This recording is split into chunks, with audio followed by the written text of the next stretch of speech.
Well, Mark Dodson here, your first visit to the Borders, presumably, as far as a rugby capacity. And into the Lion's Den, a lot of people would say, coming into the heartland of Scottish rugby here in the Borders, where they're obviously very passionate, and that's something which you obviously picked up on. Oh, without question. You could feel the passion in the room. You could also feel the history of rugby that runs right the way through these communities, and it's interesting to know how ambitious they all still are. At the beginning of the evening, you said, look, we're a listening union now. I think that's true. I think the whole purpose of coming down to these roadshows is not to talk at people, but it's to listen to and interact with them. And the most important thing is that the people who are here tonight are our stakeholders. We run the union for them, and so consequently we need to know how they want to shape the game. It's our job to put it into a coherent format that works. And of course, no area is the same. You're starting with the Borders, and you've got 6 other areas, I believe, to actually go into. So over the next couple of months or so, you're going to find out an awful lot about Scottish rugby at grassroots level. Oh, without question. I also believe that people might not always feel the same way as the Borders do about certain issues. But I think that's the great richness of the game, is the fact that there are different opinions across the whole of the nation. And what we've got to do is to weave that into something that makes sense. And one of the things which were mentioned, obviously, was the District Championship, which the South of Scotland are obviously crying out for, but not necessarily that's the sort of thing that people want in other parts of the Scottish country. No, I think it's probably true. The enthusiasm for inter-district championship that was here might not be replicated elsewhere. I can certainly understand the passion that sits underneath the notion of inter-district teams, but it's when you actually sit down with a calendar and try and plonk those fixtures into a calendar that's already probably overcrowded. You sometimes think, how do we make sense of this? But we're going to take it away. We're going to ask everybody else across the Scotland just how they feel about it. We had a show of hands tonight about how strongly people felt. It was overwhelming. We'll see how people feel in the rest of our roadshows. Now, I last saw you obviously in New Zealand. You'd just taken up the job a couple of weeks into it, I think, and one of the priorities obviously you mentioned was to look at the pro teams, get them working, and trying obviously to keep as many of the Scots in Scotland as we possibly could. Now obviously you're here now the day after Richie Gray has decided that he's going to be leaving for the Premiership. Obviously you did your best to make him stay, but ultimately it's down to the player. It is, and my time has never been any good. That's why I'm talking to the day afterwards, you know.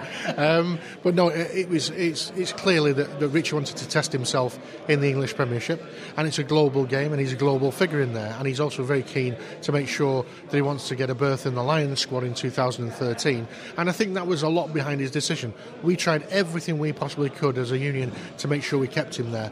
We also had the administration in Glasgow, Sean, Kenny Bailey, all the people who were right behind him trying to urge him to stay in Glasgow. But the guy's made a decision that he thinks is right for him, and we must support that. Of course, we're bitterly disappointed, but it won't stop us supporting Richie Gray wherever he plays and welcoming him back into an international jersey at the first possible opportunity.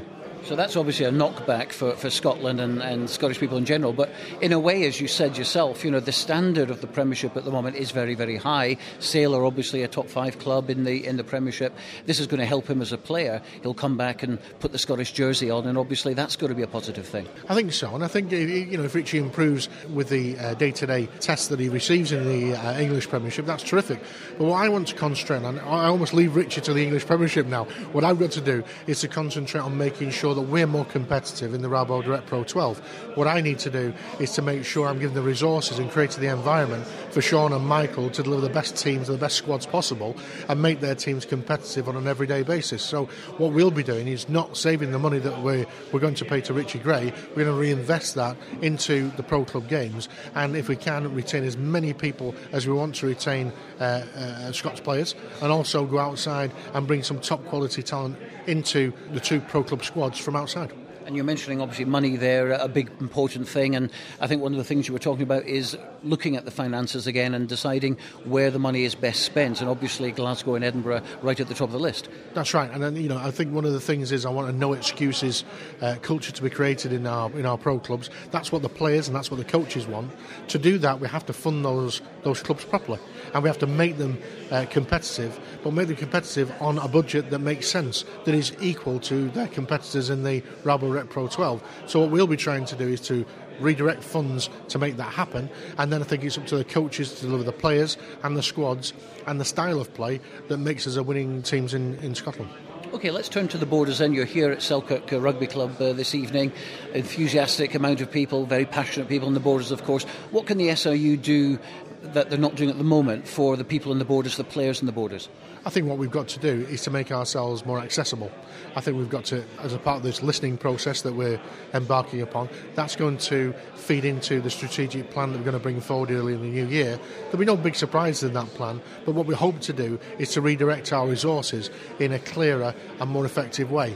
And some of the things that have been brought up tonight will help us do that. Well, you certainly made a few notes today to take away with you. One body of people who aren't represented here, of course, are the players themselves. What's the kind of attitude towards, as far as the board's concerned, towards approaching even kind of like 2 or 3 from each club and finding exactly what the players want? Because very rarely do people actually talk to the players themselves. I think you're right. I think we've relied very much on the club officials to relay what is important to the clubs and what's important to the lifeblood of Scottish Rugby. But we have no problems in speaking to a player panel.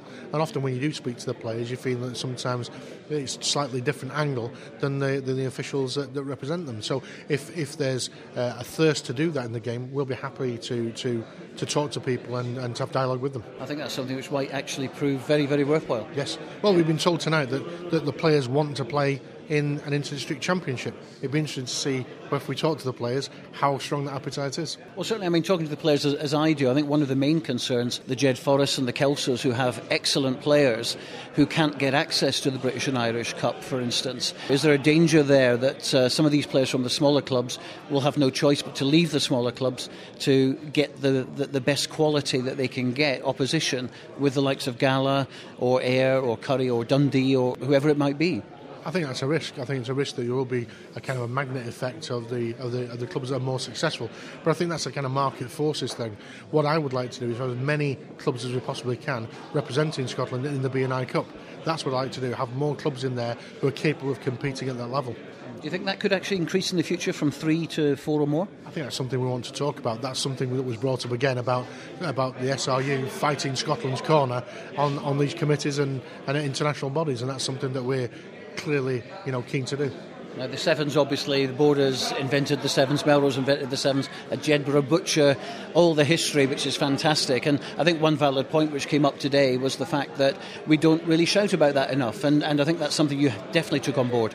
I think without question, since I've taken up this job, I've been reminded on so many occasions that this is the home of the Sevens. But before I took the job, I wasn't actually aware of that fact. Sevens, I knew Scotland had a history of Sevens, but I didn't realise that the birthplace of the Sevens, I didn't realise all the history that went with it. What we've got to do now is to use that heritage and to use that fantastic strength of story and take that into a position that gives us more clout in the international Sevens game. But again, we've not been spectacularly good at marketing our success stories or some of the important parts of our history in the past. That's something we're going to turn around. And one of the things I was very interested to hear is that you have been obviously very proactive in meeting people in the media high up. When we were both in New Zealand, I think we saw the media over there. It's incredible, 24 pages of rugby in a 28-page newspaper, effectively. I mean, we don't expect that, but certainly improvements can be made.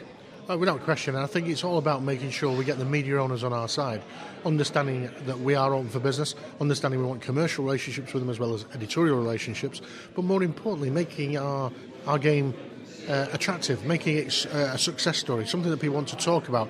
I think we also have to make more characters in our game and make the most of characters. I think sometimes rugby can be a bit homogenised and a bit more sensible people playing a very tough game in a very intensive way.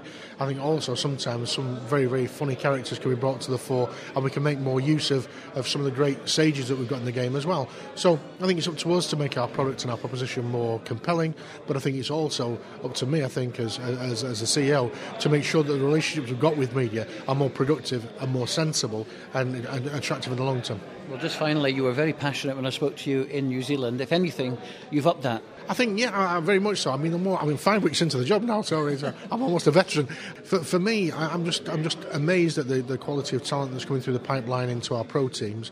I'm also powered by the hunger of people for success across the whole of the game. And we're very well regarded in government, we're very well regarded in schools, we're very well regarded across the world game for the way we behave and the way we approach rugby.